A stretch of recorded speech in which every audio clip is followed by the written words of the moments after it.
You want to hurt me so bad? Then do it! Hit me! Ellie cried out.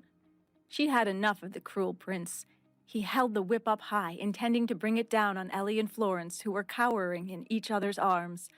Ellie didn't care, however, because she had actually saved a man's life, and nothing James did would change that. I will show you what I do to my mortal enemies, he sneered. He was about to bring the whip down on her already delicate back. Ellie wasn't sure if she would be able to survive another lashing. In another part of the castle, Sir Lawrence was nervously talking to a young guard. They were standing outside the room of the royal witch doctor. The man was refusing to come out. Sir Lawrence ordered the guard, "Bring the royal witch doctor here immediately." The young guard frowned. "But, sir, he says he doesn't want to be disturbed for the night." "Tell him he needs to see my brother. My brother is the same hero who saved the prince from an assassination attempt. Surely that will make him get up." The young guard sighed. "Sir Lawrence, he has told us he is not to be disturbed, especially by you." Sir Lawrence cursed under his breath and then pulled out his money bag. "Maybe this will get him out." He counted up all the cash he had and handed it to the guard. The guard nodded, turned on his heels, and went inside the room. The prince had already paid the royal witch doctor, and the doctor had already given his diagnosis. Sir Rolf would not survive the night. To get him to come out and see Rolf again, Lawrence knew he needed to make it worth the doctor's time, so Lawrence decided to pay the man all the money he had saved up. He heard the royal witch doctor shout from inside the room, "That man is already dead. Why does Sir Lawrence insist on waking me up in the middle of the night?" The guard tried to explain. "He is paying you all this money to check Sir Rolf once more. It's his only brother. He doesn't want to give up hope." The witch doctor scoffed. "I don't care about 500 silver coins. What does he take me for?" Sir Lawrence was losing his patience. The doctor simply refused to come. If he couldn't bribe the doctor, he would have to threaten him. Lawrence barged into the room. The royal witch doctor was lying comfortably under his sheets as the young guard stood over him. Sir Lawrence walked over, grabbed the sheets, and pulled as hard as he could. The witch doctor gasped. "What is the meaning of this?" Sir Lawrence got up close to the witch doctor's face. "If you don't come, guess who I'm going to tell." The witch doctor shivered. "Who?" "Prince James." The witch doctor gulped and jumped out of bed immediately. Nobody in their right mind wanted to anger the prince for any reason. The prince could be ruthless to the staff. If the witch doctor refused to come see the hero who took an arrow for the prince, he would definitely be out of a job. He hurried around the room and threw on some clothes under the watchful eye of Sir Lawrence. The two headed out into the cold, sharp night and made their way to the lower barracks, where Sir Rolf was being kept. The witch doctor was impatient. "I already told you, I've tended to his injuries. The arrowhead can't be removed. His wound is rotten, and he's not going to wake up. I'm positive he can't be saved. He won't even live through the night." Sir Lawrence had heard all of this already. "But you don't understand. There's been a slight change." "What kind of change?" "He's breathing differently, more peacefully." The witch doctor scoffed. "That's no sign of anything. He's breathing peacefully. He must be near death's door." Sir Lawrence couldn't explain it, but something was different about his brother. "No, you don't understand.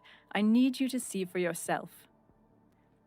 They arrived at the lower barracks and the door to Sir Rolf's room. The witch doctor turned to Sir Lawrence. "If you've just woken me up for nothing, I will tell the prince and have you punished." Sir Lawrence didn't care. He was sure that something was going on with his brother. Just then, a maid rushed out of the room. "Sir Lawrence! Sir Lawrence!" "What is it? Is it Rolf?" She looked from one to the other and nodded. "He's awake!" Sir Lawrence was shocked. "What?" The royal doctor was even more so. "Impossible!" The two barged into the room and found Sir Rolf sitting up in his bed.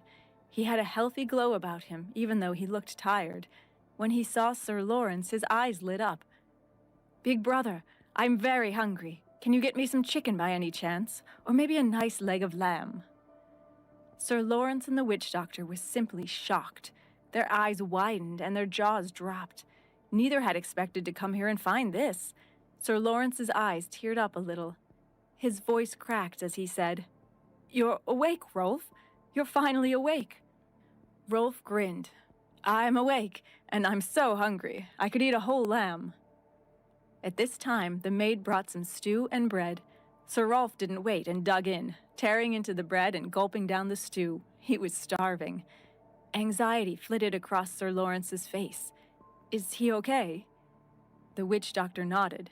"He seems to be fine. It's normal to be this hungry after such an ordeal." Sir Rolf suddenly dropped his food and looked around the room. It was like he was searching for someone in particular.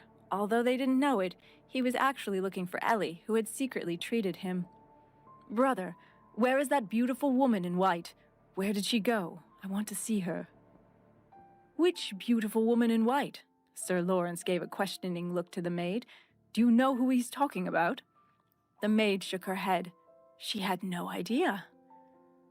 Rolf continued. "The one His Highness sent to treat me. She was very beautiful, like an elvish princess. She fed me medicine and pulled out the arrowhead. She even cut away the rotten flesh and bandaged my wounds. Where did she go?" Sir Lawrence and the others were stunned. The witch doctor spoke up. "The only doctor here today was me. What are you talking about? I'm a man, not a woman." Rolf looked down at him with disdain. "I'm not talking about you, old man. I'm talking about the beautiful lady. I thought she was a ghost, but she was very nice." Sir Lawrence looked around at everyone and realized, "The beautiful woman you're talking about.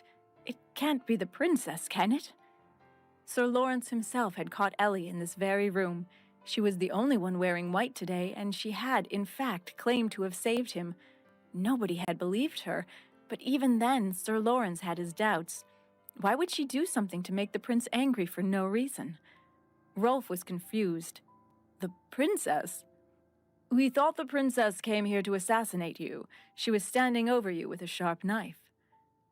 Rolf shook his head. "She definitely saved me. See, she bandaged my leg." Rolf pulled up his trousers to show everyone his bandaged thigh, which smelled sweetly of herbs. The witch doctor leaned in to inspect it. "It's well wrapped, but where is the arrowhead?" Rolf opened his hand. "It's right here, in my hand. She gave it to me, so I kept it in my hand the whole time." There it was in Rolf's hand, the metal arrowhead. It had been there the whole time, where nobody even thought to look. "Rolf, was it really the princess who saved you?" Doubt flew through Sir Lawrence's head. He knew the prince had thrown her in a cell for attempted murder. The princess was probably about to face his wrath. Sir Lawrence shuddered. She didn't deserve it. She had actually saved Rolf. He rushed to the dungeons, running as fast as his legs could carry him. He waved down the guards as he flew past them. The princess's cell was just down another hallway. If she was lashed again, she probably wouldn't make it. Rolf found the prince holding the whip high above his head. "Stop,